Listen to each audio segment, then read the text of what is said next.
Hey everybody! Today we're going to be talking about Cyber Exodus datapack for Android Netrunner. I'm Nam. I'm Jason. I'm Jeremy. Alright, so where do you guys want to start? Corp. Alright, we're going to start with Corp Cards. Faction. Neutral. Alright, Sure. neutral corporation cards. There were two neutral corporation cards in Cyber Exodus, Chimera and Private Contracts.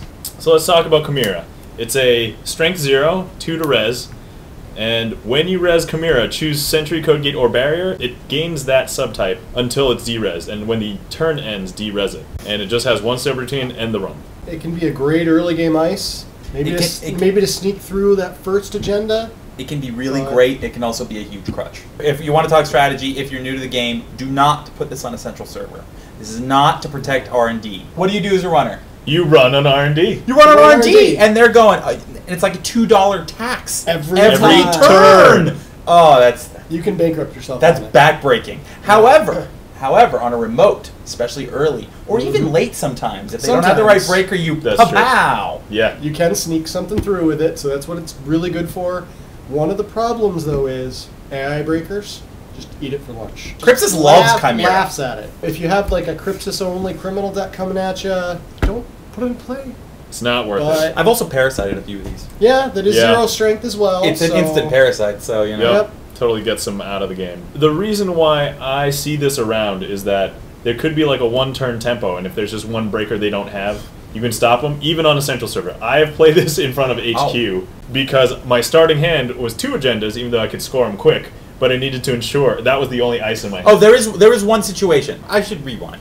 There is one situation where you put this on HQ, and it's called account siphon. Yeah. That too. This is an account siphon block sometimes. Something, because I know a lot of people, it's not necessarily the Crypsis go account siphon. You'll do the Corrodor account siphon, because they put that ice in there, they're trying to stop you from doing account siphon. So they threw down the ice wall, or the wall is static, and you could throw this down and maybe throw them off. It's something. It's good, it's not great, but it's definitely not bad. I've heard people like trash this, and I don't get that, but it's usable, but it's not a powerhouse. I think it's usable, and just for the sheer fact that it's still a piece of ice. If you're playing against a not very confident runner, you can still stall for a turn or two just by playing it out there. So that too. I wouldn't say it's completely useless. Oh, it's never completely useless now. But you got to use it right, I think, or have some justification for where you put it. And watch your pocketbook, because the cost adds up if you res it every turn. If I see Chimera and it's in a sensitive spot, I'm just going to keep it. I agree. Over and over. I've done that all the time. Alright, so that's Chimera for you. Alright, next one, it's an asset. Private Contracts. Cost 3 to res. Place 14 credits from the bank on Private Contracts when it's res. When there's none left, you trash it. For an action, take 2 credits from Private Contracts. Trash cost of 5. I like this card. Yeah. I like it as well. It's not an economic powerhouse, and I know people are going to throw out the... Well, technically, the click efficiency, you only really gain 3 credits. But it's really more than that. I mean, people say the same thing about Armitage. This is basically Corp Armitage. It's one of those things where I have it out there. They're not going to trash if it's not rezzed. Right. They're not going to trash if it's not res. If it's on top, here's the thing. If they want to trash, like R&D Axis, if they want to trash a 5 credit thing to get to another card, fine. Yeah, because that's really cost effective for you, the corp, because then you never saw it, so you didn't have to use the click to even draw it, and that's 5 to them. Here's another protection. It's a bank card. They come in on account siphon. They're account siphoning right here. Say I have 5 credits. I spend 3 on this. They can't drain those credits, right? And I only have 2 left. So chances are they're not going to take those. So they're not getting the economic increase. You know, they're not getting the tags, which may or may not be useful. But then also, right that next turn, I can go click, click, click, and be up 6. Is it a economic powerhouse? No. Is it a solid card? I think yes. Yeah, and I actually like this as kind of a little bit of a trap.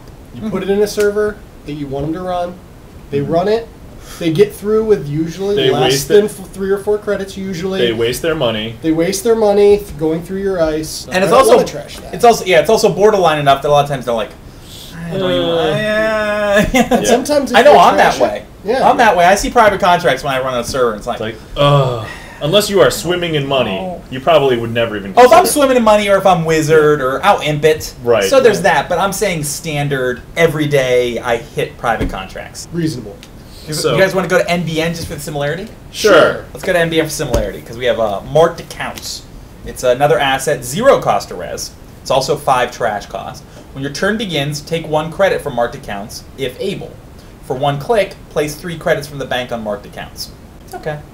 I'm a bigger fan of this card than these guys, because I see it as kind of a good economy card in NBN. Rarely see people trash it if you only have 1 click worth, so up to 3 credits waiting on it. I like it a lot for the faction. A lot of my feeling on this card is experience. Used it a bunch. It never feels like it's really given that injection of money that I really need. It always feels like, come on, mark counts, work faster. The weird part is pad campaign.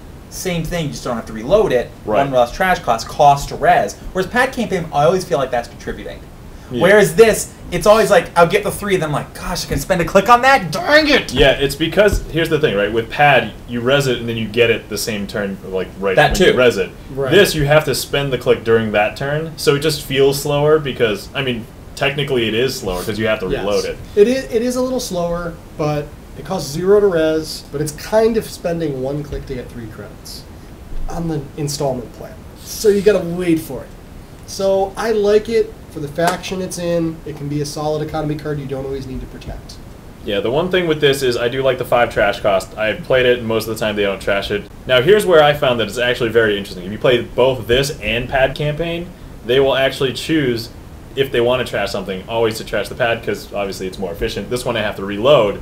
But just having so many, and if you get a few of them out very quickly... If you play the no advance game, yeah. Yeah, it quickly builds up really fast. So it's either you drain the runner of, 15 money or something to get rid of a few of these, or you just get a bunch of money over a few more turns. You just have to not lose the game, and it already pays for, Speaking of a horizontal NBN deck, if you have not been to BGG and seen Leluins, is that how you say his name? He has a data raven as his avatar. He has a great NBN archetype deck that is still pretty solid. Yeah, and he calls it Never Advance. Never Advance. For the other NBN card, I don't think we're going to have any disagreement. No. This is Pop-Up Window. Yes. Pop-Up Window is awesome. It is We love Pop-Up Window. It's ice. It's also 0 cost to res, 0 strength. Not really, blowing wind up my skirt here. But when the runner encounters Pop-Up Window, you gain a credit. All right, I like that. Yeah. And then end the run unless the player pays 1 credit. Do you know how many times I've hit this card and gone, I don't have a credit? Well, there's that. This has ended the run enough times to be There's that, but painful. this is the tug of war card. Yeah. And Netrunner's a tug of war. It's a game of tempo and tension, and it's just kind of tug. To a new player, I'm sure this doesn't look that impressive. This is impressive. This is a great card. It's over time, you basically, as he was saying, the tug of war, you're draining money. And you put this on a central server, which you pretty much should always. It's either R&D or HQ, depending on who you're playing against, I guess. They will run on that central server a lot. This is where you want to put it. And I should throw this out. This is my second favorite ice. And at our regionals, I got 3rd place, and that was largely riding the back of Chum, Pop-Up Window. Because most of the time when they run on this, they're thinking, oh, I can just get through that with 1 credit, not even having to break it. But you combine this with a Chum, they have to break it or take the damage. It hurts. Yes. I like that. Yep. Every time they hit it, it's a swing of at least 2 credits. Mm-hmm. You're taking 1 from them, you're gaining 1. So unless they have every Yogg. time. Unless they have Yogg. That's the only way around it. Which was relevant in that one game we played. Right. Yes, it can be. All right, let's get this one out of the way. Okay. Sounds good. Let's talk about Jinteki cards. Let's get this out of the way. Jinteki, cost 0 operation. Sunset. Choose a server. Arrange the ice protecting that server in any order. Boo! I'm done. Never helped enough. You want to play a janky combo-y Jinteki. You want to try to get the ice in perfect order. You hope this works. I hope your hope is strong. Yeah. The hope is strong with this one. I'm going to put this out there. I've actually tried to build what I think we called the Spin Dry or Jinteki deck. Mm-hmm. So pretty much what the deck consists of is starts with Whirlpool, and then you get to a Chum or Neural Katana, and then behind it you have Cell Portal. So what you do is, because none of the ice ends the run, if you can have enough money to just send them through, and then it hits Whirlpool, they have to keep on going until they jack out. No, the Whirlpool makes it so they can't jack out. Oh, right. The Cell Portal sends them back to the beginning every time you res it. Right. And keep doing that. And since they can't jack out, if they can't break any of those subroutines, they're dead if you can res it like 2 or 3 times because they'll take a few damage. Here's the problem with Sunset. You have your Sensei, you have your Cell Portal, you have your Whirlpool, and all of these are the Jinteki positional ice. It depends where they are on how effective they are. And the thing with those is, what's the biggest problem with those? Consistency. You have no consistency. Yeah. And this card is a Band-Aid on a bleeding wound. It's a Band-Aid that tries to fix that consistency, but at that point you're putting so much of your deck space to trying to get consistency of these cards that aren't very consistent on their own. Right. And you still are relying on a certain combo of cards. Yeah. Like, oh, okay, well, I'm going to play this here just expecting that Sunset will come. If that Sunset doesn't come, then you're boned. There's nothing you're going to do. It's true. Now, here's the thing. I played my Spin Washer deck with this card in it. This card doesn't help at all because you just never draw the ice. Or you try and draw more, and then you draw too many agendas, and then the runner wins. There's just so many things wrong with this, and in all effectiveness, this doesn't get you anything. So unless you already have all the ice out, which you then need economy cards for the money so that you can pack up ice in that one server. And it just never happens. So I feel like this effectiveness is very low. Yeah. Now, the other Jinteki card, however, is really nice. I always hear the name of this card whenever I see it in the voice of the computer from Tron. So you know the end of the movie? End of line. I always hear Edge of World in my head whenever I see this card. Okay? I can see that, yeah. What this card does, this is a Jinteki asset, 0 to res. It's an ambush. And if Edge of World is installed, so you got to get it in the server, and you can pay 3 for it, when the runner accesses it, it does 1 brain damage for every ice protecting the server. Now that's resed or unresed, as long as it's out there already. So if you have 2 ice on a server, you sneak this in, make them think it's an agenda, they go for it. 3 credits, 2 brain damage. Especially when you're playing against Jinteki, that hits your hand for net damage, lowering the hand size can be huge. This can be really good in something. Put it down a card. Is it a trap or not? I love it. I've won many games with Edge of World. I like Edge of World. I haven't won games, but it crippled them to the point where it became unwinnable for them. Well, both. Yes, it slows them down so much. It is if you such a get huge 2 or 3 brain damage with that card, it's awesome card. Also awesome trap. Also to pull back that pop-up window, it's the kind of thing where if they're running into a server that has an unprotected asset and you're not rezzing ice, they think, oh, well, it's probably a trap.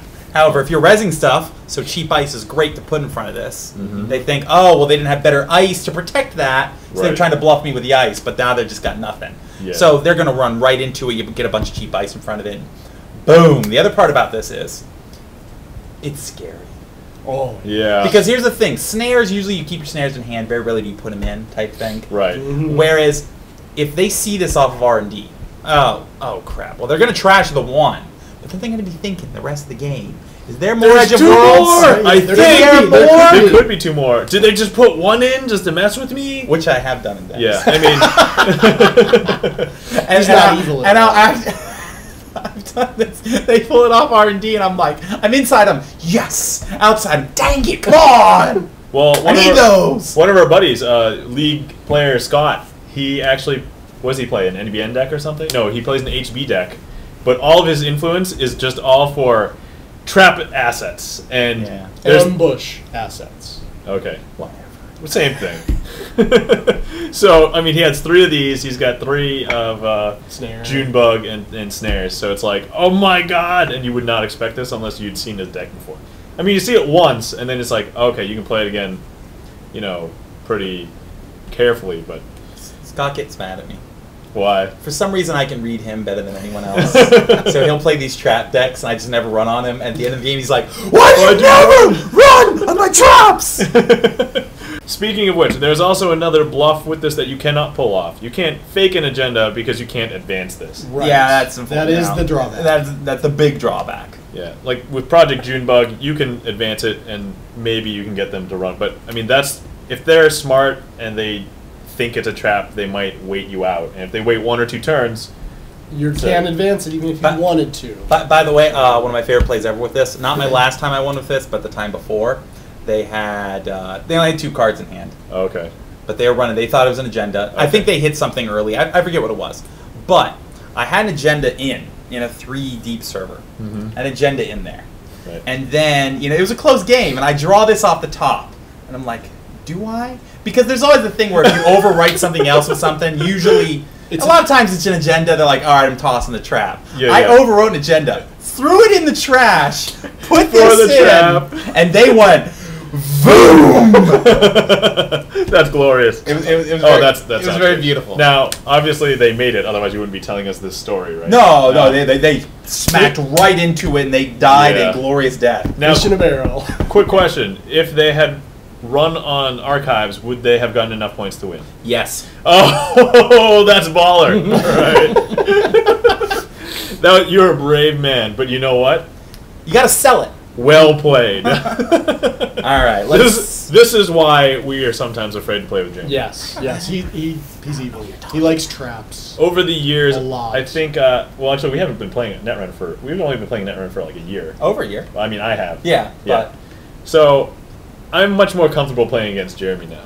But I didn't know how beastly this guy was.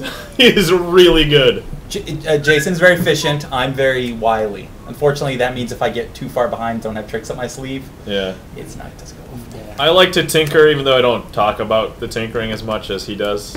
But anyway. All right. Let's see. Want to go to Weyland? Let's go to Weyland. Let's go to Weyland. All right, Woodcutter. So this is a piece of ice. It's a sentry, 4 cost and 2 strength, but it has this very interesting ability. There's actually no subroutines built in on it. However, the ability reads, Woodcutter can be advanced only when rezzed and gains subroutine, do 1 net damage for each advancement token on it. If you build a deck for this card, it can be fun.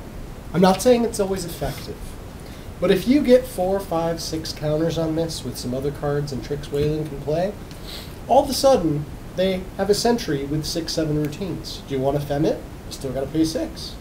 It can be fun. For new player, just to show the of this, they have to run it. They have to be running it for you to res the ice. So they have to run it, and then you have to pay 4 to get nothing. Then you can invest into it and it can become something. And I have had Woodcutter become something.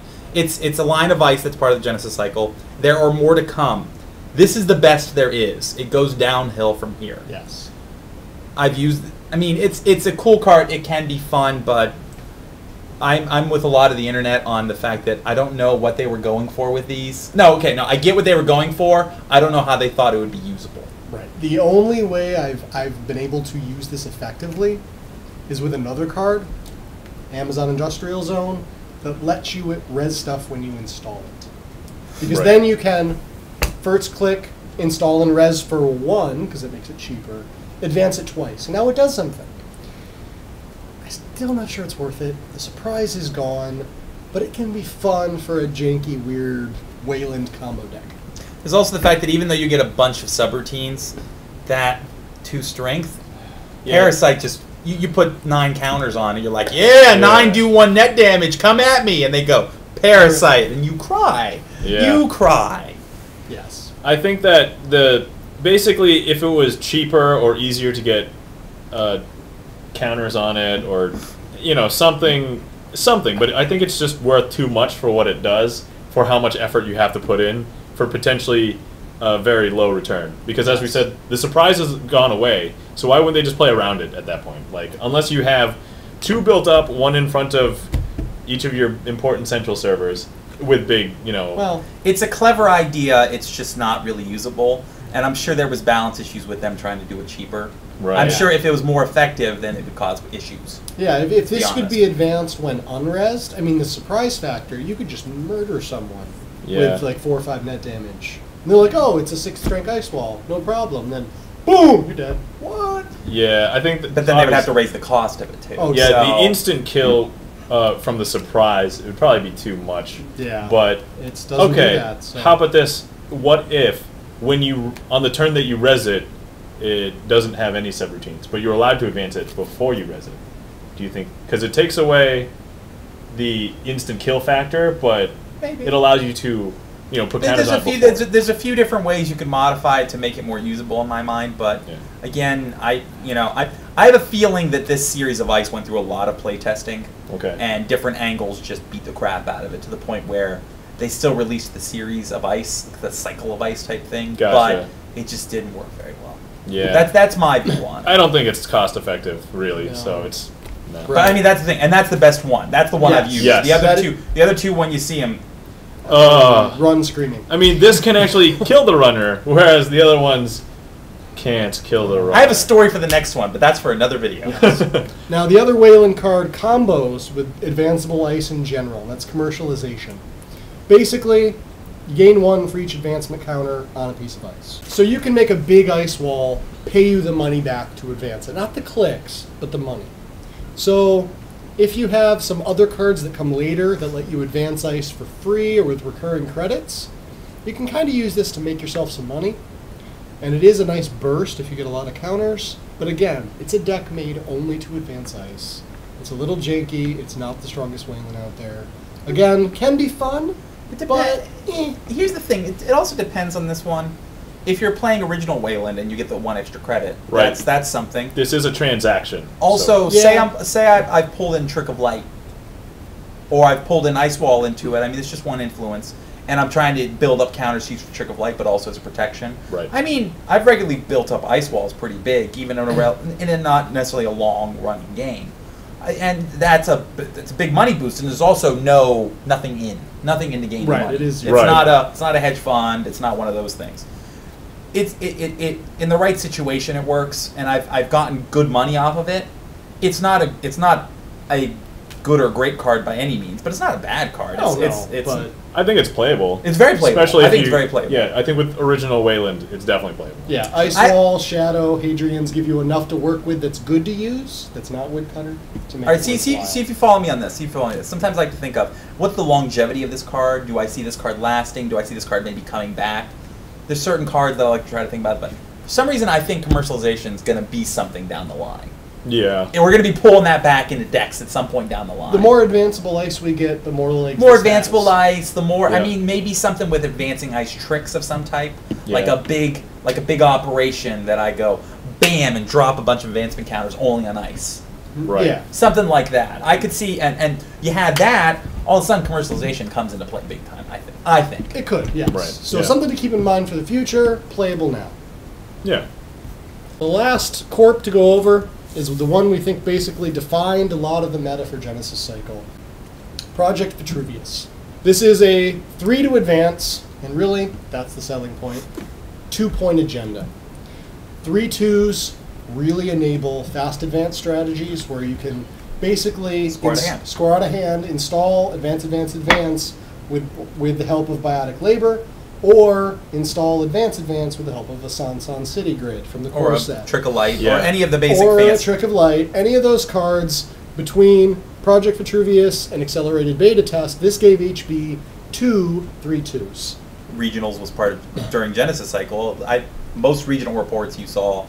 Well, you still see HB fast advance now, but to be honest, I still see a lot of fast advance for HB. Basically anybody. Right. It's still good. I mean, it's a solid strategy. Yeah. I mean, it works. It's just that card works. And the side effect also is if you can get some extra advancement counters on that card, really good. It's awesome. Yeah. Right. So let's actually read that text quick. When you score Project Vitruvius, place 1 advancement counter for every advancement counter over 3. So you get 1 extra advancement, 1 counter. You can grab a card from Archives, bring it back into your hand. Note that it's over 3 and not, for example, if you had Sansan City Grid out, it reduces the cost, so you'd only need 2 advancement counters to score it. But even if you put 3 with the Sansan, you read the text, it's not over 3, so you would not get the hosted counters. That's important. Right. But this lets you basically do a non-click recurrence of a card in That's HQ. the key aspect. It's a paid ability, it's not an action. You know, you can pull back tools, like fast advance tools, you can pull back things you need. Or say that ABT goes off, and you use it, and an agenda gets dumped in there. Agenda gets dumped in there. You can just let it sit there until you need it, or till you need it, or they run. As soon as they get to the end of that run, you go pop a counter and go, Yep, not the agenda. Sorry. Or you can fake it if you got a face down card that you want back and there's nothing. Yeah, or grab a sure gamble if you're desperate. If you, say, put a Scorched Earth in HB, this lets you do it twice in one turn Yeah. for one card. Grabbing a Sure Gamble would be impressive, considering that's runner. Yeah. It would, yes. Hedge fund. My bad. Hedge fund. Sure Gamble would be impressive. That'd be a Yes. good trick. Hedge fund, sorry. But the 3/2 nature of this really established HB Fast Advance as a thing for a long time, and it still really is. The other HB card is an ice. It's a code gate. It's called Viper. Cost 3, strength 4. There's 2 subroutines. Subroutine 1, trace 3. If successful, the runner loses click if able. And then another one is trace 3. If successful, end the run. It's basically Enigma with higher cost, except traces attached to the subroutines. For a while, I used this card a lot. Oh. It's a solid piece of ice. Yes, and the reason it was solid at the time is the 4 strength put you just out of reach of Yogg 0.0. Whereas Enigma would be eaten for free, 2 strength, lower than Yogg's 3. This would still bite. And especially, it's only 1 influence. So I loved putting this in NBN Making News. Yes. Because they have the 2 recurring credits to add to the traces to make that end the run stick. So I used to always put this in NBN. Now it's kind of faded from use. It's a little lackluster. Yeah, I now. haven't seen it that much, but I think But- a lot more runners are starting to get more wise about how to spend for traces. Also, down the road, we had Andromeda come out, who had a base link. Yes. Difference between having 0 base link and 1 base link makes this card the power level is very different. Yeah, if you're not using NBN, you'd have to think about actually putting money. Like, you'd have to put thought into deciding whether you wanted to. But the word I'd use for this ice is usable. It's very usable. Definitely. Yeah. Definitely. And a good, still a decent splash in NBN Making News. The fact that it's 4 strength, I think, is the thing that sells it. Because if it was 3 strength, and even maybe cheaper, I don't know. I don't think would you still use it? Because No. I don't know. Just it stopped Yogg. Like, which really I think was the 4 thing. strength really sells it. Yes. The 4 strength is what sells it big Yeah, time. so- Yeah. Yeah. It's a solid piece of ice. It's not a powerhouse. Right. But it's definitely playable. It's And very like, usable. And the traces, they are trace 3, so it's not like you've seen trace 1 and trace 2. It'd still be worth it for the runner to, even if they paid, it was still worth it for you to res it. Yeah, definitely. Yeah. Over to the runner? Over to the runner. All right. All right, well, let's start with Neutral Runner. There's just 1 Neutral Runner card. It's a Public Symphony. It's a resource, cost 2. Your maximum hand size is increased by 2. Well, obviously, this can help, have more resources in hand. I mean, that's the side effect. But really, it's protection. It's more life. Yep. More life and damage. The problem is, it is a resource. A lot of the big life-draining, damaging things require a tag. And if they got the tag on you, they can just destroy this. Right. It's a slight balancing act. However, I feel like the big usable things with this card is that, let's say you're playing Noise, and you play a Wild Side. Pretty much, if you have bigger hand size, you can keep more cards, so you don't have to... I mean, eventually you have to use as many just to keep them down, but you won't have to discard as many. Or, as you said, to beef up your hand so that you can run into Jinteki with, more headstrong. Right. But, or it can get you out of the single Scorched range and keep you out of it. I don't know. I very much prefer Plascrete, both because you don't have to draw. The counters are there once you play it. And, as Jeremy pointed out, it's a resource. They can spend a click and 2 credits to murder it if they have you tagged. The other use, sometimes people say this is one of the few ways, this was the only way at the time, but one of the few ways to kind of recover hand size from brain damage. No, it's a middling card. It's definitely not a powerhouse, but it's interesting thing. Okay. You didn't play original Recipe Netrunner much, but you have. Oh, yeah. Original Recipe Netrunner, a lot of the hand size increases were on hardware. Well, they were hardware, and they were all over the place. There were tons of them, and here not many, and this is on a resource. Right. So they definitely wanted to pull back on that hand size, which I think was a wise move. I agree. But it makes this card, like you said, middling to low. the one thing, though, you guys will see a new runner called Andromeda. Starting hand size is 9. If you like to be aggressive, I was actually thinking about this for you the other day. If you play aggressively and you end up not using some of those cards, like you just pretty much run on your first turn with 9 cards in hand, you're going to have to end up discarding a bunch of cards. But you have one of these, and at most, if you play this on turn 1, you'll have to discard one. So yeah, that is the one time it'd be nice. Right. But there's a lot of ifs attached. It's a lot of ifs. And usually with Andromeda, I only do that if there's exposed centrals. Right. If they ice their centrals, I'll build up the first turn, and then I don't need to worry about discarding. So right. So either way, I mean, Yeah. it's very limited use. It is useful in some respects, but you kind of have to build around it, I think. Agreed. Yeah. Anarch? Anarch. All right, let's do Anarch. Sure, the first Anarch card is another virus, which is awesome. Woo! Woo! For noise. So, awesome on that account. It's a 3-to-install program. Basically, this is medium for HQ. So whenever you make a run on HQ, gives you a counter so you can access more cards from HQ. If they're really hoarding cards in HQ, or if you want to put this down as a surprise to fish out the agendas that have been clogging their hand, this can be pretty powerful for that as a timing thing. And again, it's milling another card for noise. Let me just put a vocabulary mill a clear. card, yes. So, for example, a lot of us have played Magic in the past. We use Magic terminology. You might have heard earlier. Jeremy used the word tutor to search. Sorry. No, it's okay. But here's the thing: it's basically become accepted, terminology now for a lot of the players because they've heard everybody else play it. But milling was actually a card in Magic that made you discard cards from the top of your deck. But we've used it here as well, just to indicate that noise's ability when you discard a card from the top of R&D. That's Called milling. just to shorten it up. So it's like, so we don't say, hey, discard a card from the top of your deck. Discard a card from the top of your deck. Mill. Mill one. Mill. Mill one. Or just mill. Yeah. Based on the card Millstone, Yes. which ground down the deck. Nerve agents. So nerve agent. So It's a solid. It's Yeah. not medium, but it's solid. Right. Fun trick with this that I saw in a deck at a different tournament. Nerve agents and demo runs. a whole Yeah. So Yes. they can build up the nerve agent and go dump your hand. Yep. Dump your hand. Yep.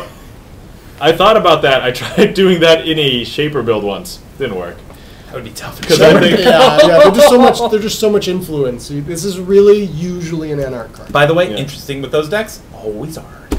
Yeah. So So that, wizard decks. or if you put this in a Gabe Santiago, you're gonna be running HQ anyway. So. The next one for Anarch, unfortunately, is very situational. Okay, so I'll let Nam take. this is a card called Joshua B. It's unique, costs 1 and a resource.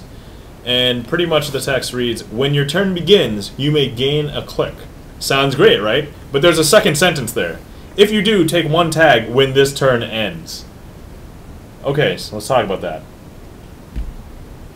You're guaranteed a tag you cannot get rid of on your turn with what happened at this point in the pack. Unless you play Decoy. If you're not playing, Unless you play Decoy. Okay, I'll be honest. I've never even played with it. Have you guys seen anyone play with it? I've seen it on a table. Yeah, I've seen people play with it. I've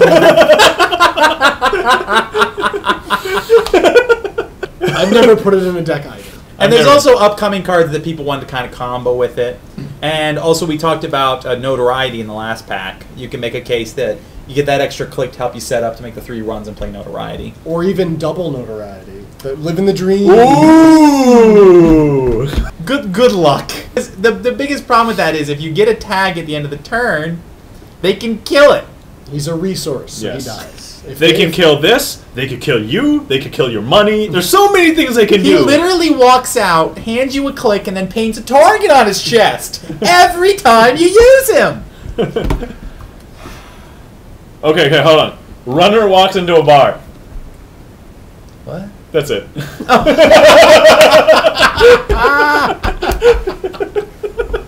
Yeah, let's go get some drinks at Scorched Earth. So, okay, Joshua sorry. B. So I said I've seen it on the table. Probably never used. There's a card that can help you prevent getting tags later, but it costs 2 money. What's it called? New Angeles? New Angeles City Hall. Yes. So you can pay 2 to, but that's an additional click that you can get 1 money with. So you're spending more just to prevent that click, just to get 1 more click. So I mean, you're paying 2 money for a click effectively. But you could combo it with Hard at Work. Jason loves Hard at Work. All right. Okay, all right. Moving on. Light and form-fitting. It's like bulletproof skin. Not really. Ooh, baby. This is Ooh, hardware baby. called Maresh Bodysuit. Costs 1. It's criminal. Prevent the first meat damage each turn. Not that relevant. Not worth the deck space. However, It may be coming back. see into the future, and it may be relevant at some point. During Again, the spin cycle. We're gonna do a second card right in a row. Have you ever played this? No. Have you ever seen anyone play this? No. Enough said. Yeah, that's and here's the thing, right? It's prevent the first meat damage each turn, but you would only get the first meat damage once. So even if you had 3 of these out, Yeah. It would only prevent one, so having multiple doesn't matter. It doesn't soak one per turn, it just soaks the first one per turn. And it's not once per source, so it's not like it's a turn Scorched Earth into 3s instead of 4s. So, Sorry. Alright, so maybe. We'll see in the future, but... Okay, you gotta let Nam introduce this. Yes, I do. This is Nam's card. Okay. Oh, man. Alright. love this card. I love this card. I'm not going to lie. Alright, so this is the program that came out in Criminal for this pack, and it is called Snitch. Cost 3, 1 MU. I use it all the time. It's a program. It doesn't break anything, but once per run, you may expose an unres piece of ice when you approach it. Then you may jack out. And that's the text. That's all it does. You put it out, you get to see something, and you could jack out. Now, let's talk about applications. Now, I've used this a lot, so let's see if how much have you guys used this? So, used it a little. I've used it. The issue I always get using Snitch is memory. Is always an issue with me using Snitch. Right. I like Snitch. It's a quality card. If it was a piece of hardware that cost 4, I would use it all the time. Right. It's a solid thing because you can really toy with the core. Because say they have that one piece of ice there, you can look at it and say, oh, they don't have enough money to res it. Whoop. Whoop. Or it's, wow, that's really dangerous. I'm going to jack out so I can deal with it. It's basically an aggression safety, airbag. It's an aggression airbag. How about that? Right, and that to me is why I don't like it. When original Netrunner had a card just like this, it's called Smarteye, cost 2. It did the same thing, and I love that card. I used it all the time, so I used to know it. This version of Netrunner, Android Netrunner now, didn't start with it, so I got really used to running without it, face checking. Running without a rig, as some podcasts have said. Oh, let's also tell them what face checking is. Face checking is basically running ice that you probably can't break, but you have enough of a safety net of cards in hand that even if it's something bad, you're not dead. And you do that to force the corp to spend money, and so you get knowledge on what the cards they have out are. Early in the game, it can slow the corp down by draining their money. It can help you know what breakers to play later. So or if they have it installed and they're playing the horizontal game, just to check to make sure that they're not BSing you, as in like, oh, that's an agenda, like right out in the open. Yes, which some people do and have gotten away with. So definitely. None of us have done that though. We're very honest folk. I've done it. I've done it a few times. It happens. It does. So that was kind of my background with this card, and so I got used to doing that, face checking, running without a rig, being efficient. This came out and I tried it, and I was like, oh, this is just like Smarteye, I'll love it. I don't like the cost, I don't like the MU, and it just kind of slowed down some of the aggression. So is this safety net for aggression? Okay, reasonable card, but I just like going without it. I think I'm not going to say it's a crutch, although I jokingly will. But I think there are places for it, but it's not my style. If you want to be really aggressive, I don't think this is the place to go. And again, aim towards newer players, less experienced players. Don't start using this. Play the game without it. Right. Then if you want to use it, use it. It will make you better just run. Now, there's a reason why Jason is the best out of, I think, the three of us. Yeah. So you can take his words as much as you would like. Now, so obviously Jeremy said, I love this card. I use it a lot. I've found that I don't use it much in Anarchs because there's no reason to check what ice is. Obviously you play it in Criminal because Criminal's tricksy, and you have those cards like forward to activation orders. You have things like, what's that chip? Cortez chip. Cortez chip, yep. Earlier. Yeah, various things like that. You might want to know what ice are in order to figure things out. But I've also found that it's actually pretty good in Shaper as well, because you just pull in one of these, you can search for it with a card later that we're actually going to talk about really soon right now. But it also helps you kind of flesh out, oh, hey, which breaker do I need next, or whatnot. But I definitely found that it's very beneficial for Criminal. If you have a bank job and you need to run on the remote, but you're not sure if you'll make it through, this can help you. It's also once per run, so you can determine what you could just dedicate your turn to run, and just determine what every piece of ice is all at once, and that can be very powerful. I don't think it's a powerful card. However, again, it's an effect where if I'm on the corp side and they slap that down, when I'm playing certain decks, I'm like, right. Certain decks it really hurts, and it will. I'm going, as much as I said I don't put in decks anymore, I'm going to put this in a deck soon because of a card that's coming out called Blackguard. That card with this one, Yeah. That could be really good. But right now, I do want to say that Snitch, it empirically doesn't do anything for you in the game. But getting that knowledge, it could be like the little thing. Like if you're both kind of even, it could be that little piece of information that you need to get yourself over the top. yeah, knowledge is power, and there is a lot of hidden information in Netrunner. So, not valueless. That being said, the 1MU, if you can work it in, it's nice, but I never put more than one copy of this in a deck. I only put one. Because if you get it, it's awesome. If you don't get it, not a big deal. A lot of times I'll throw a deck together. I'll be like, oh, I'll put 1 or 2 snitch in, and then they get cut. So. Oh, okay. Yeah, I put one in no matter what. Like, I don't even go in thinking I'll put multiple. I just put one in. So Yep. it's not a big So- major. Now, I believe you said just a moment ago, could be good. How about a card that is great? It is amazing. Emergency Shutdown. All right, 0 cost. Emergency Shutdown. Event Sabotage, which we've seen criminal events that say sabotage. Usually pretty good. Play only if you made a successful run on HQ this turn. All right, there's a limiter. Maybe it's not so good. Derez a piece of ice. What? Derez a piece of ice. Oh, what? You scrapped an agenda to res that archer? Yeah. Bye, Boom. Archer. Wait, you spent 15 on that Giannis? Bye, Boom. Giannis. You And spent an 8 on that toll booth?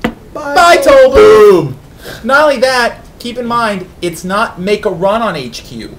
It's not make a run on HQ and then derez a piece of ice. It's only do it if you ran HQ. So, Sneak Door Beta, in the mix. Inside Job, in the mix. All of these are awesome. In fact, great combo. Especially with Gabe.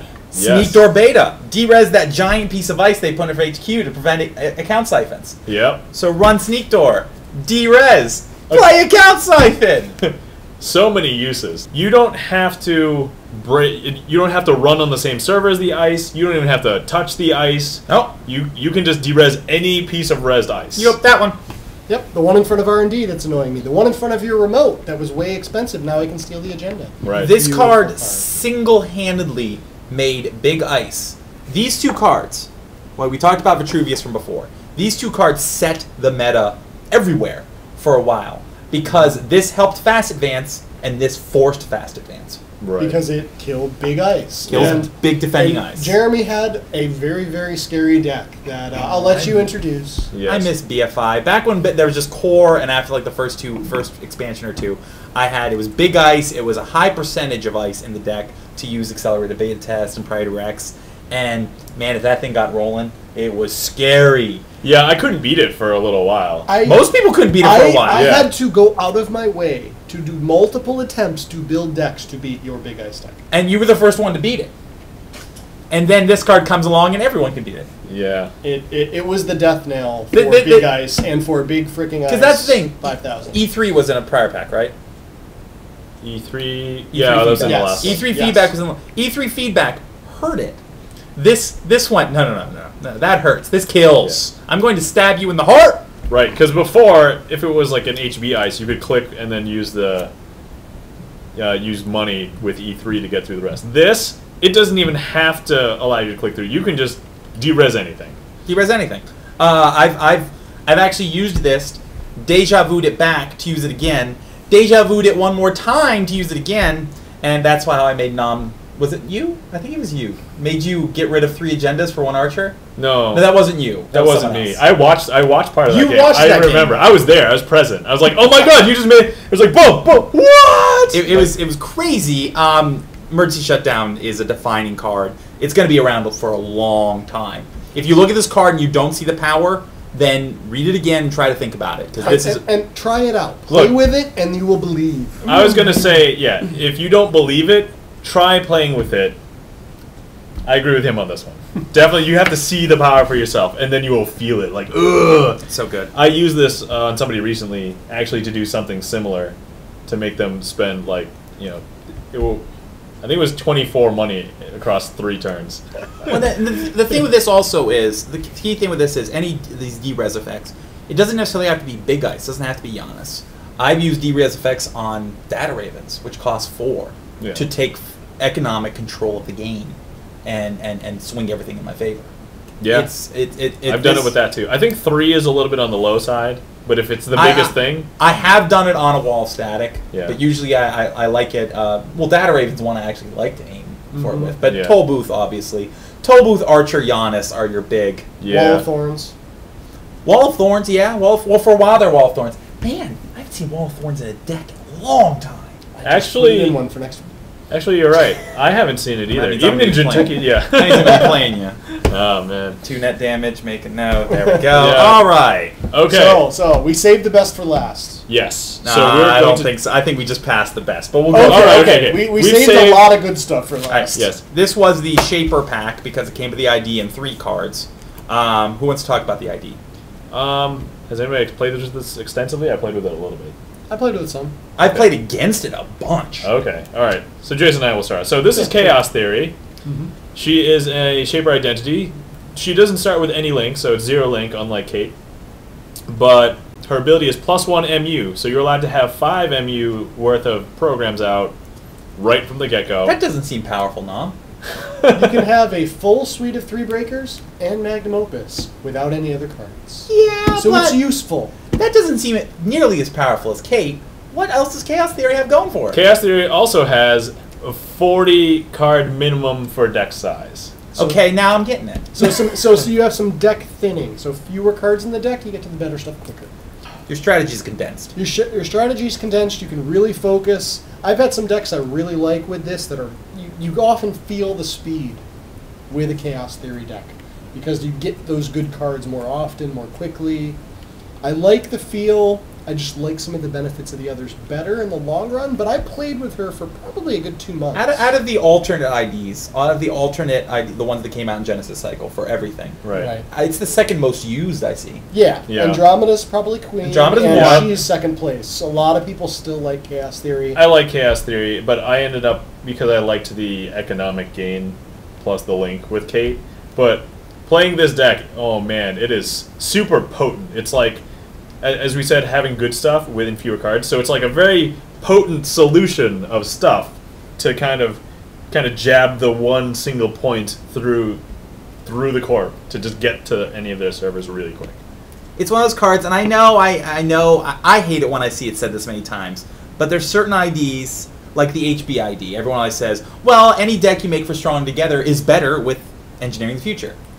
For Chaos Theory, I feel like any deck you make with Chaos Theory, throw in 5 cards, have 3 extra influence, and use Kate. No. She's 15 influence. Oh, she's 15. Okay, I'm thinking. She is 15 I'm sorry. influence. No, same influence, yes. Same influence. I'm thinking of something different. I apologize. The thing is, with Chaos Theory, you have the 40 cards. I've never played a deck, and most decks I see, it's just throw in 5 extra cards and use Kate. The link is relevant. The reduction in cost is relevant. All right, the 1 MU can come into play, but I feel like so often she's used because people see this great thing in the field. Oh, I'm going to thin my deck. It's going to be more powerful. The 5 cards just don't feel. It doesn't feel relevant to me. One of the cards that you could throw in just could be Akamatsu Memjin. And I that know. kind of takes it out. But here, Which you install for free with Kate. yes. But you don't need to even draw it. I know, There's no but click to install. but also she has that's- MU. also there's also the fact that I haven't used Magnum Opus in a long time at this point. Yeah. Okay. There's that. so many other quality, economy Economy cards. cards.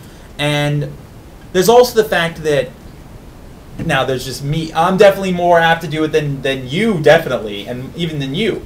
I don't grow attached to my programs. If I'm going to be able to get something better on the table, bye! Get Yeah. out of here. So unless I really need to have like a certain setup, like a suite, like a bunch of data suckers I pulled in, then I'll have some extra MU. But even then, if you have a bunch of data suckers you pull in, Kate's better because you can sell the data sucker for free. So I'm going to tell you this.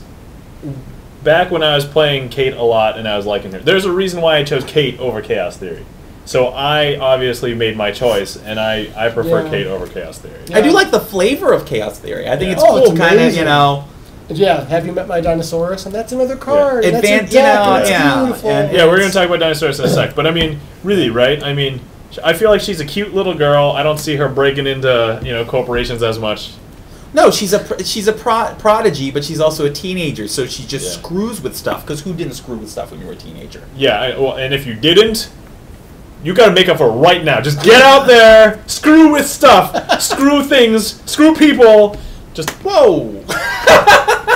A little farther. Oh, sorry. I mean, I wish if I was a hacking prodigy in the world this game is set in, I so would have taken the teddy bear I still have from my childhood and made it into the rig of the Super Sentry. So Yep. So in conclusion on Chaos Theory, Mew. I would say playable, but I still choose Kate over her anyway. So. I see her a lot, and I usually don't get it. I like. She's a cool idea, but to be honest, I think I'll use Wizard in Anarch before I use her in Shaper. Empirically, I'm only comparing her against Kate because it's really just those two. But all right, okay. You and the Wizard, okay. That being said, I've made like one Wizard deck, so Yeah. All right, so we'll go to her next. She comes with her own built-in console. It's a 5-cost hardware. It's a console you can have one in play. Dinosaurus. Dinosaurus can host a single non-AI icebreaker. The memory cost of the host icebreaker does not count against your memory limit. Hosted icebreaker has +2 strength. It's a good card. It's not a great card. Yeah. Agreed. And it's also a timing card because you need to get it out before the icebreaker you put on it. Also, flavor-wise, I True. just talked about flavor. Yeah. And here's my problem with the flavor. You have Okay. Chaos Theory gives you a memory unit. Yes. This helps with your memory. So yes, it kind of conflicts. But it because- also helps with the strength. So that No, is why you use it. That you use it for the strength. You use it because it gives that base strength. It's really great with the Anarch fixed breakers. Yes. Yeah. And it Also- also started the meme of whatever Asaurus. So Yagasaurus, Mimicosaurus, Femosaurus. Yes. Yagasaurus, Pipelosaurus. I've never never heard- seen that one. Okay, Scott loved No. Pipelosaurus. I've never heard it called Pipelosaurus, but Scott did like Pipelineosaurus. Yeah. And it actually worked really well for him there for a Yeah, little bit. it did. So Mimic- But it's still Mimicosaurus. Pipeline. You know? it is still Pipeline, but this makes it playable. Without that, I don't think it is. Part of the issue with Dinosaurs is I feel the cost. Yes, it's It expensive. doesn't feel worth 5. It doesn't. How about if it was worth 4? 4 feels more playable. Because then it becomes exactly equal to 2. Crap. Card name. 2 Akamatsu Mem chips. No. 2 with the plus strength. What's that hardware called? Oh, Personal touches. 2, So- the personal touch. Yeah, 2. This is like 2 personal touch in a package of 1 card. By the way, small note. Since I do a lot of like lists of cards because I have a cube and I keep track of it and everything, raise your hand if you're really annoyed by the fact it's called the personal touch. Just personal touch. Yeah. It always sorts with the and I'm like, where's personal touch? Oh. Roll in the mouse wheel. Yeah. Maker's Eye. The Maker's Eye. Maker's Eye. I don't mind that one as much. Why? Partially because it connects in my mind more. It's the Maker's Eye. It's a big thing. It's See, an event. in his mind, the entity is the Maker. the It's Maker's his Eye. And it's his eye, whereas in your mind it's just Maker's Eye. But it Well, could be I any always maker. call it Maker's Eye. Again, that efficiency thing. Well, because You know? it's you have a personal touch, a personal touch, a this, Yeah. the personal touch. What is this? An '80s song? You've got the personal touch. You've got the power. But here's the thing. It's called the personal touch, and you can have 3 in it at a time. So it's like, are they not special anymore? Are they not the? Like, what are they? Yeah. Okay, I understand. Nitpick. But back to dinosaurs. Wait, before we go there, how do you categorize that? Do you actually put it under P or do you put it under T? It's under T just because I pull because I try to keep it consistent between my different lists of cards. Yeah. Funny because I also do the same thing. I put it under the as well, even though you're supposed to ignore articles. But technically, a card name does not constitute an article like it does for books and movies for some reason. Yes. I don't know why. All right. So, dinosaurs. Dinosaurs. Dinosaurs. Okay. It's a solid card. I'm gonna agree with most people that Shaper needs a good console. Yes. And they got a reasonable virtual console in creation control. It's called OmniDrive. No, but I mean it's not a console and doesn't have that. No, it isn't. I like OmniDrive, but it doesn't have that punch that a console has. Consoles usually they bring they bring something else to the table. They bring something with them. Yeah, Grimoire enables virus strategies a lot. Desperado running for a I played the toolbox for a while. Oh. I did. Yeah. Man, Toolbox when it gets out is awesome. Yeah, it's amazing. It's like plus if 2 you're playing link, a hardware, you can play a hardware deck and you can have like Inside Man and modded and stuff like that, and then it's usable. But Toolbox is tough. It is. Although it's 9 cost. When it flops down to the table across from me, I'm like, dang it. But still, it's to get it down hurts. But I mean, what they need is a more aggressive console. I feel like, and Dinosaurus is so much like Toolbox. Right. Now, granted, Desperado and Doppelganger, the idea is both run. Yeah. But I feel like they're distinct enough. Yeah. Grimoire and Spinal Modem, they're completely different. Dinosaurus and Toolbox feel very samey. And remember, I realize they do very different things, but they feel so samey. And remember when I played my Shaper deck, I had actually tried replacing the Toolbox with Spinal Modem. So I mean, even those are kind of I just feel like this is more of what Shaper does, and it's not necessarily that amazing. It is, but like for instance, I did a Yagasaurus thing. Yeah. With one of the newer Shaper identities recently, and I got away from it. It was tough. Although, a recent tournament report to see one of the events was run by someone running Yagasaurus. Wow, that's impressive. Good for them. Yes, good for them. I want to see them play it. It's like sometimes you see these deck lists online, you're like, I want to see him play it. Someone put a video up. Yes. Jeez. Oh, by the way, we got a request from somebody that wanted to see us play a game. Oh, okay. So we should do that at some point. Maybe, yeah. I'll do that. At some point, a game. Do you want to play or do you want to commentate? Because I figured if it's 3, you two can play, and then I can commentate, because I don't feel like I'm that good. Oh, man. Or the pressure. I want to do both. All right. And I just did this for this reason. Yeah. I'm so self-negative a lot of times. I'd be like, Jeremy, what the hell are you doing? No, but Owens, what are you doing, Owens? He is Mal Haku on BGG. I'm Lukerson59, same thing as I am on YouTube, so if you care. Are you on BGG? Yes, Dr. Raven. Dr. Raven. Okay. Next Shaper card, we're going to talk about Test Run. It's an event, costs 3 to play, but search your stack or heap. Remember that or heap, because a lot of people somehow forget that when they play it sometimes. Install that program, ignoring all costs. All costs. And then shuffle your stack if you searched it. And then when your turn ends, add the program to the top of your stack if it is installed. Implications. Amazing. Well, the first thing was, before this card, I was pulling Special Order in every Shaper deck. Were you pulling Special Order in every Shaper deck? Not every, but it was often. Yeah. Very often. I was pulling Special Order a lot. Because Shaper, I want that rig. I want my breakers. Right. And if I can help speed that up, a search card helps that. Yes, and when I didn't use the search cards, I'd often do extra copies of breakers or throw in some extra crypsises. That's the thing. If you're using breakers from other outside faction, it's hurting your influence. Test Run, the existence of Test Run, regardless of any implications, regardless of the other uses, all of a sudden it was like, I have influence to use in Shaper. Yes, lots of influence. Often. Now, the big thing with Test Run is that it goes into play for the turn. So you can do funny shenanigans like, oh, hey, I just discovered what kind of ice that was last turn. I'm going to go ahead and test run it on your first 3 clicks and then run right after, so you have it in play for that turn without having to pay its cost. Yes, huge. You would also like to do this with Femme Fatale. You would test run Femme Fatale, love Femme Fatale. Name an ice, get through it for the turn, double check, make sure that wasn't an agenda. At the end of the turn it goes back, and then you can play Femme next turn with a different target. Yeah. The other part with Test Run where Special Order was icebreakers only, and Jin is viruses only. This is programs. While it's not necessarily a solid move, it's not one for a while. I've done it. I have done it, but I don't like doing it. You could Test Run for Magnum Opus, get it out, click it a few times, then when you draw it the next turn, you have enough money to play it. Yes. Yes. Which again is not. I would recommend not doing that with Test Run, but sometimes if you really need the money, it can work.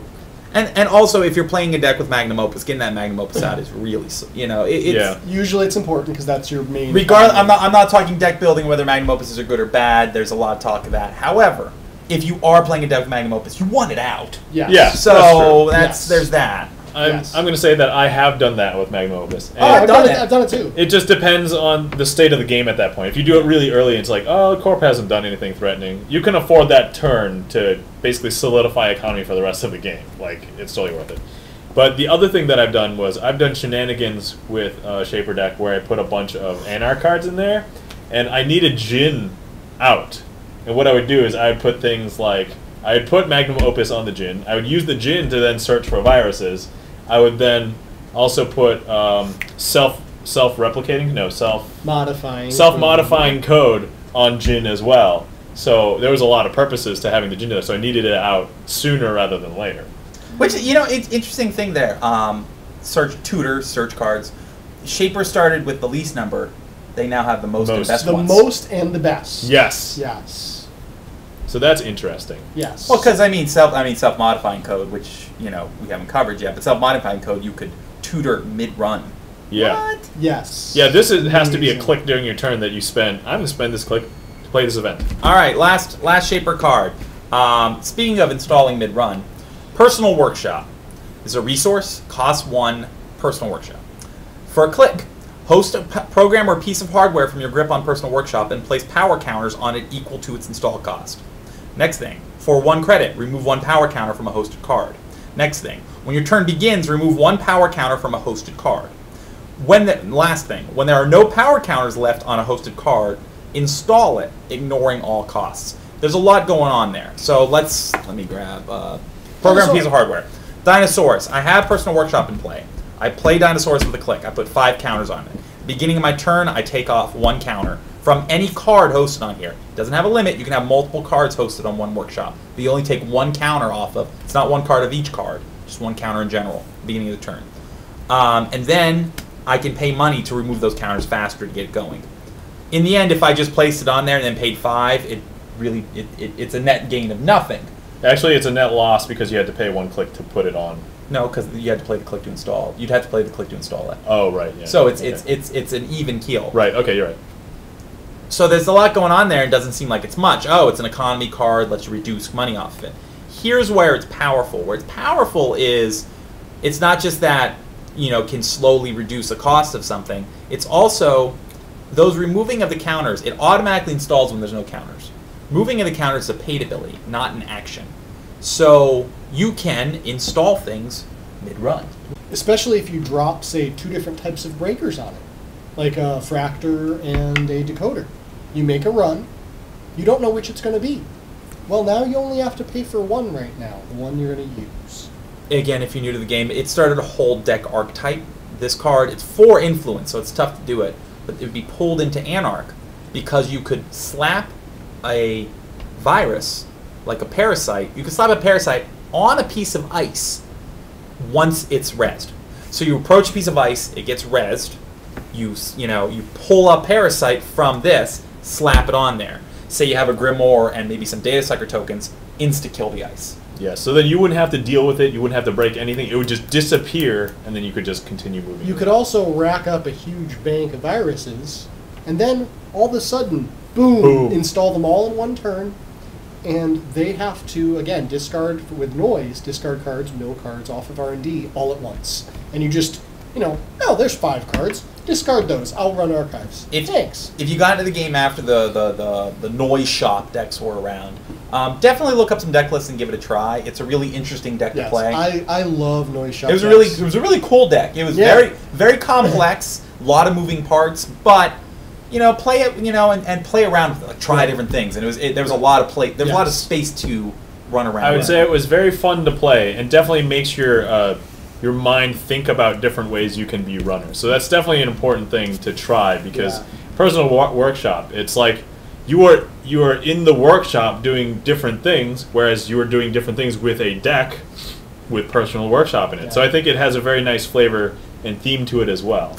There's a great article about the use of Personal Workshop on a site called stimhack.com. I believe. I've seen that Alex site. Frog wrote, I think it's 12 or 13 Alex uses. Alex Rockwell, who writes very good articles on Netrunner strategy, he wrote a long article about this, and it's really good.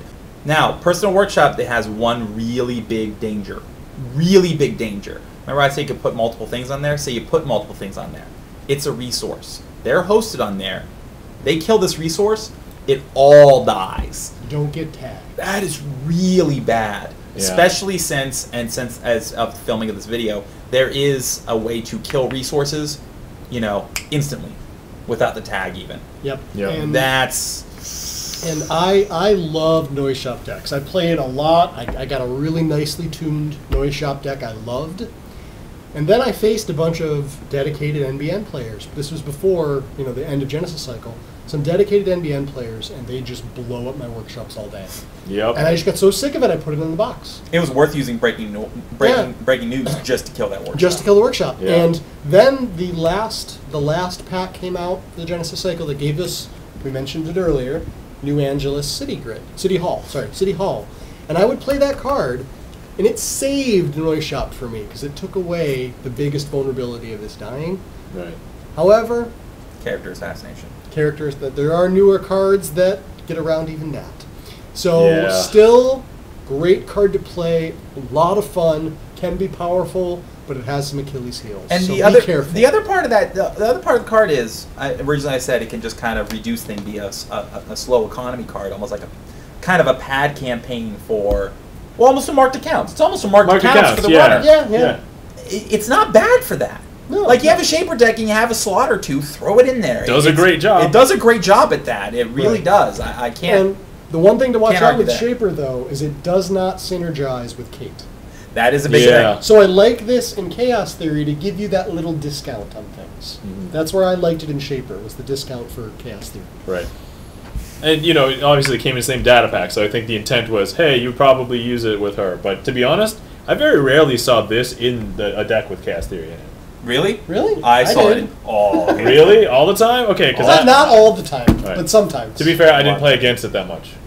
There's also the, and it's in the article if you go to it, but there's also the big thing, because you can do credits mid-run, you can use bad publicity credits to remove counters. Oh, yeah. You can also use Stim hack credits. Yes. That was big. Stim hacking in Fems from a workshop was huge for a while. That's, it's Yeah. still good. It's Still good. I don't know why you wouldn't use it. It's if still you- usable. I mean, but Yeah. that is Cyber Exodus.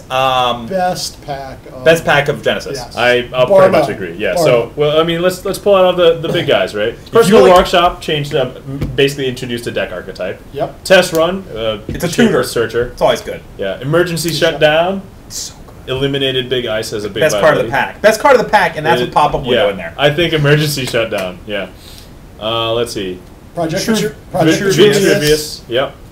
The 3-2 that We just started- skipped over Viper. I mean, Yeah, we To be did. honest, Keep going. Skip. I mean, it's not part of this Look, all-star I think lineup, Viper's but- good, but it's not one of the best But I mean, mentionables. yeah. I'd say Pop-Up Window. Yeah, pop-up window Because is all-star. everybody uses it. Yep. Like, It's so everybody good. uses it. Yep. And then, like, I That's- see And there's, Edge of and there's still a World, bunch but of I don't- solid stuff, but Yeah. that is 5 all-star Amazing cards. cards. We're talking. The thing is, though, 3 of these, Pop-Up Window, Vitruvius, and Emergency Shutdown, they aren't going anywhere for a long, Yes. long time. They're sticking Yeah. around, and Definitely. the other stuff that we skipped over, there's a lot of good stuff in here. Yeah, I would There like, was a lot of good, and then there were these all-stars. Amazing pack. we really only bashed 2 cards, right? Like, we bashed... We well, no, we Joshua bashed did. 3. We bashed 3, which Joshua Public beat. Sympathy didn't get a whole lot. Yeah, that wasn't bashed Yeah, much, so we bashed a couple. yeah, we you bashed know, those 3. You know, Sunset, Marash Bodysuit, Joshua B. We bashed, and that was really. These were the bad ones, or the medium Yeah. ones. The rest, solid. I think just based on what we know now, I think as more cards come out, as you guys said, That's- these might have more use. But Yes. I still don't see where Sunset's going to come in. Like, something that's got to be super amazing. Like I said, it's a Band-Aid on a gaping wound. Yes, and unfortunately, we've seen some spoilers that are going to replace it. That Yeah. too. That's the thing. We've already Yeah. seen stuff that's better. Yes. But, however, if you like us bashing cards, just wait. Next is a Study in Static. Oh, yeah! Oh, Study and Static. Study and Suck. We don't want to That has some good cards, but it's... We don't Okay. want to be a scholar in that. Oh, man. Yes. I Okay. don't want ready? to study static. Ready? 1, 2, 3. Ba ba ba. Ba-ba-da-ba-ba-ba. Bye, guys. All right. Anyway, hope you guys enjoyed. We'll see you guys next video. Bye. Bye. I just want to preface, we're probably not going to talk about these cards in a vacuum anymore. We're just going to actually talk about them as though it's real time. Yeah, it's too many hard. cards out since. Yes. In a recent tournament, I played against a guy who was using Public Symphony as a central thing, and I tagged him, beat the crap out of him, and then scorched him. So, It's Gotcha. doable. sorry, dude. Yeah, in No, he's not. he's No, not I am sorry. kinda. He was a newer player to the game. Yeah, kinda. Yeah. Well, it's because you played against her. No, well, there's no. But that would imply that like I'm really good and I just beat it all the time. No, let's be realistic. All right, Yeah. Look at my league record. Whoa! To be fair, they're league games. They're recorded on paper. Yeah. Yeah. Okay. He doesn't do good in those. Touche. It's just got Twilight on it. No, that's from That's like Sarah's. break-worthy. If you want. All right, I'm just gonna sit here for 2 seconds. I have to make sure that I'm in frame. Yep. Bloom, bloom, bloom. Hello. Hey, It's breaking stuff Yeah, over it's there. condensation. It happens. This is just gonna stick. I'm drinking it. Yeah, that's fine. I'm okay with it. All right, go ahead. All right. Yeah. Magic, which And there's still a lot of Magic cards that do that. I Yeah. had a Millstone. I'm first. surprised it's not a keyword yet. Well, to be honest, we shouldn't even be talking about Magic. But anyway. Yes. All Back right. to Netrunner. Okay. Pause. The runner took it. The runner stole it up. Yeah, the runner took my drink. Sorry. All right. I'm cut off. It's still good. Still very good. Yeah. It's like it's not it's now for the next for the other NBN. Oh, go ahead. NBN. Okay, I could go into the all right. Yes, good. Very nice. Woodcutter can be advanced only when. Speak, sir. I had to edit myself again. I know you didn't play Old Run.